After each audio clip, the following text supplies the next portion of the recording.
સુરત શહેરના Jahangirpura police station વિસ્તારમાં સ્પાના આડમાં ચાલતા દેહ વેપાર પર ક્રાઇમ બ્રાન્ચની AHTU ટીમે મોટી કાર્યવાહી કરી છે. પોલીસ કમિશનર અને ઉચ્ચ અધિકારીઓની સૂચના મુજબ કરાયેલી રેડ દરમિયાન A1 ગ્રીન સ્પામાં દેહ વેપાર ચાલતો હોવાનું બહાર આવ્યું.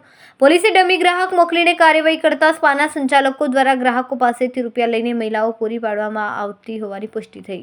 રેડ દરમિયાન મોબાઈલ, દસ્તાવેજો, રોકડ સહિત કુલ 16,000નો મુદ્દામાલ જપ્ત કરાયો.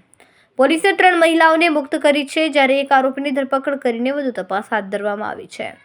ફરાર આરોપીની શોધખોળ ચાલુ છે. કેમેરામેન સેનિલ વિરાણી સાથે વિશાલ છેઠા, માનવ પ્રભા ન્યૂઝ, સુરત. અમારા વિડીયોની નવી અપડેટ મેળવવા માટે સબસ્ક્રાઇબ કરો માનવ પ્રભા ન્યૂઝ ચેનલને. બેલ આઇકન ક્લિક કરો લેટેસ્ટ વિડીયો સૌથી પહેલા મેળવવા માટે.